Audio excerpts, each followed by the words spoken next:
यह कहानी है ब्लैकवुड एस्टेट की, जहां समय कभी नहीं रुकता था। मेंडल अंगीठी पर रखी घड़ी 1924 के बाद से कभी नहीं टिकी थी, लेकिन इलियास को अब भी हर रात ठीक 3:14 बजे उसकी आवाज सुनाई देती थी। वह कोई सामान्य आवाज नहीं थी। वह एक भारी और गीली धमक थी, जैसे ऊनी कोट के नीचे दबी हुई कोई दिल की धड़कन हो। इलियास तर्क में विश्वास रखने वाला व्यक्ति था। वह एक रिटायर्ड बीमा अधिकारी था जो केवल आंकड़ों और तथ्यों पर भरोसा करता था। उसे स्थानीय लोगों की चेतावनियों या उस घड़ीसाज की कहानियों से कोई फर्क नहीं पड़ता था, जो सालों पहले अपनी ही दीवारों के पीछे गायब हो गया था। पहला सप्ताह।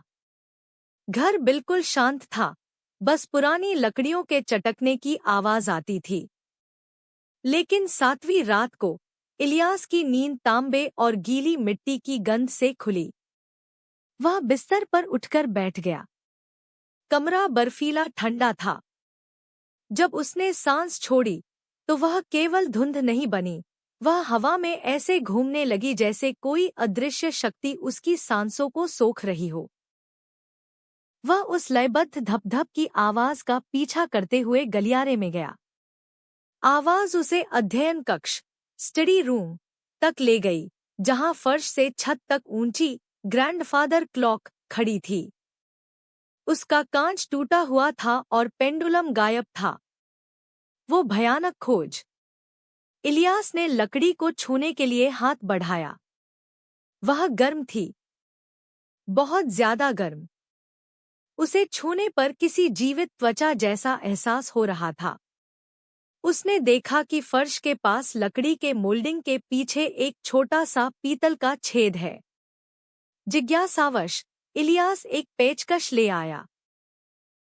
उसने लकड़ी के पैनल को तब तक उखाड़ा जब तक वह चीखते हुए टूट नहीं गया। घड़ी के पीछे दीवार नहीं थी। वहां एक खोखली जगह थी, जो मुश्किल से 18 इंच चौड़ी थी। इलियास ने अंधेरे में अपनी टॉर्च जलाई।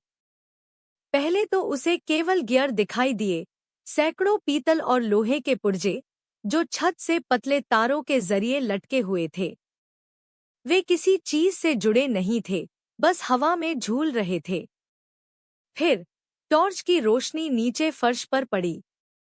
वहां एक आकृति बैठी थी, सूखी और मटमैली, बिल्कुल सिमटी हुई। वह वही घड़ीसाज था। लेकिन वह वहां सिर्फ मरा नहीं था।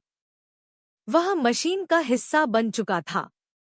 उसके जबड़े की हड्डियों के बीच से तांबे के तार सिले हुए थे, जो उसके दांतों को छोटे-छोटे घूमते हुए गियर से